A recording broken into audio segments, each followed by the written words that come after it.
Most condo buyers check the monthly HOA fees and think they've done their homework. They haven't. The fee is the beginning of the conversation, not the end. I've seen owners on the North Carolina coast hit with special assessments over $100,000 on a single unit because nobody asked the right questions before they went under contract. This video is those questions. Before we get into the details, I want to frame what we're covering today because HOA rules apply differently depending on what you are buying. In a single-family home community, an HOA typically governs things like the exterior appearance, landscaping standards, parking rules, and what you can and can't do with your property from a curb appeal standpoint. The fees are generally lower and the scope is narrower. I'll cover single-family HOAs in a separate video. A condo HOA is a different animal entirely. When you buy a condo, you own your unit and a share of the common elements. The building envelope, the roof, the elevators, and the pool, the parking structure. The HOA is responsible for maintaining all of that, and you are financially exposed to whatever it costs to do so. That exposure is what this video is all about. The first number every buyer asks about is the monthly HOA fees. It matters, but it's not the whole picture. The monthly fees cover the ongoing operating costs of the association, the building insurance, exterior maintenance, common area utilities, management fees, and in many cases, water, septic, trash, and amenity upkeep.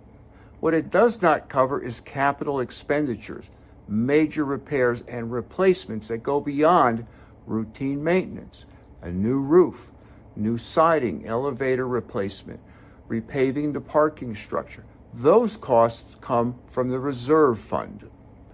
The reserve fund is the number most buyers never ask about, and it's the one that matters most.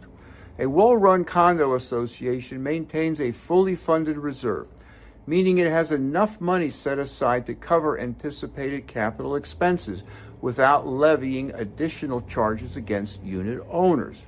An underfunded reserve means that when a major capital expense arrives, and it always does, the association has two options: borrow money or issue a special assessment. Either way, that cost lands on whoever owns the unit when the bill comes due. Before you go under contract on any condo, ask for the reserve fund study. Ask what percentage funded the reserve currently is. Anything below 70% funded warrants a closer look. Anything below 50% is a conversation with your agent before you make an offer. I heard this story from my broker in charge, and it has stayed with me. A condo building on the coast needed a complete exterior residing, a major capital project. The reserve fund wasn't sufficient to cover it. The association issued special assessments against unit owners. Some of those assessments exceeded $100,000 per unit. At that level, owners couldn't sell because buyers couldn't get financing on units with outstanding special assessments of that size. They couldn't refinance. They were effectively trapped in a property that had become a liability. The building is in excellent condition today, but getting there cost some owners everything they had put into it. A special assessment can happen in any condo association. The real question is whether the reserve fund is healthy enough that a major capital expense can be absorbed without catastrophic individual exposure. That's what the reserve fund study tells you. And that's why asking for it before you go under contract is not optional. Here's a variable that surprises buyers who haven't purchased a condo before. Not all condos can be financed with a conventional mortgage. Lenders evaluate condo projects for what's called warrantability, whether the project meets the guidelines required for conventional financing.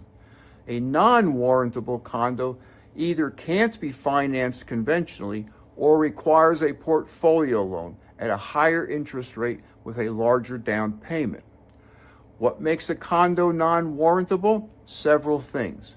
A high percentage of units owned by investors rather than owner-occupants.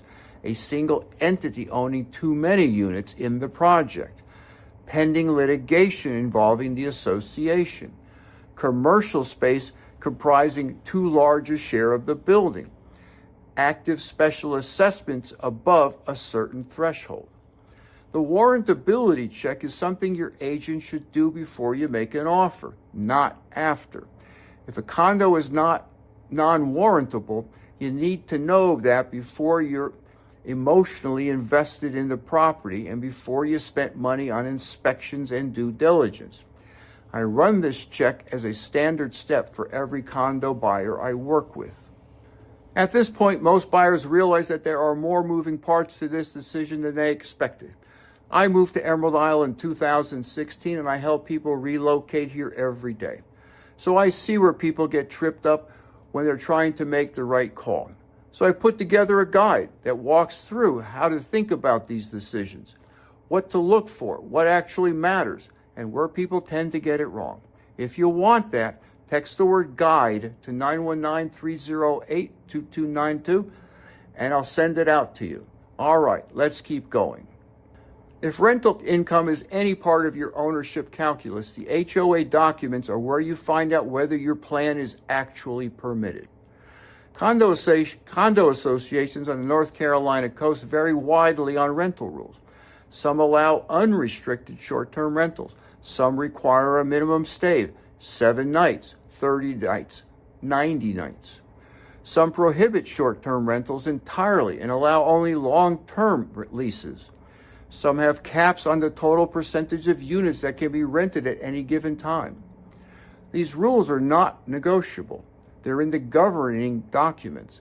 They're enforceable, and they don't change because you didn't read them carefully before you closed.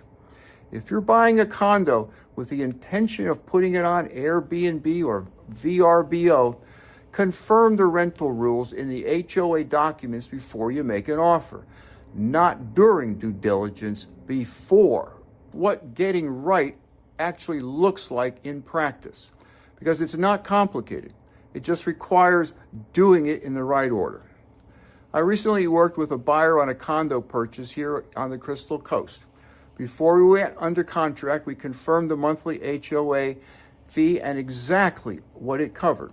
We ran the warrantability check. We verified there was no pending special assessments. The condo documents themselves weren't released until he was under contract. That's standard practice. But his contract included an out if anything in the documents didn't check out. He closed, everything did, and he closed without any surprises. That's what the process is supposed to look like. Confirm the fee, check warrantability, ask about reserve fund, review rental restrictions, get the condo docs and read them during due diligence. Have an exit if something doesn't pass. None of this is difficult. It's just a checklist that has to be run in the correct order by someone who knows what they are looking for. And now for my Denis Fit Test. Buying a condo on the North Carolina coast is not inherently more complicated than buying a single-family home. It's just differently complicated, and the variables are concentrated in the HOA. You're in a strong position to move forward if you've confirmed the monthly fee and what it covers.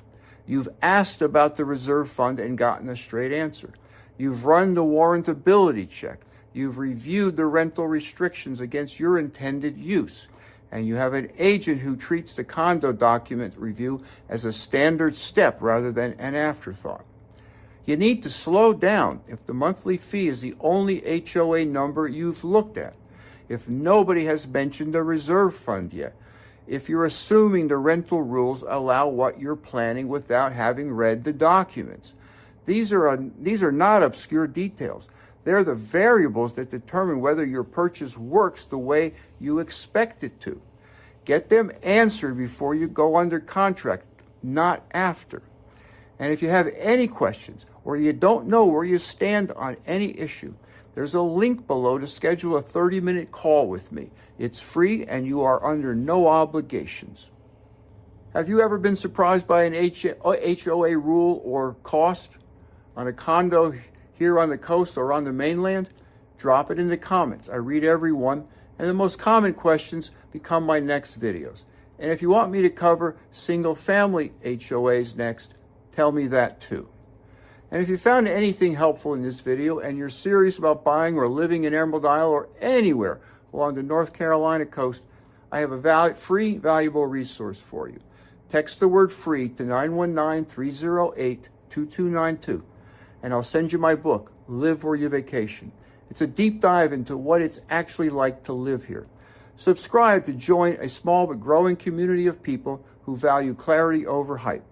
And check out this video on how Emerald Isle is divided into 3 parts. I'll see you there.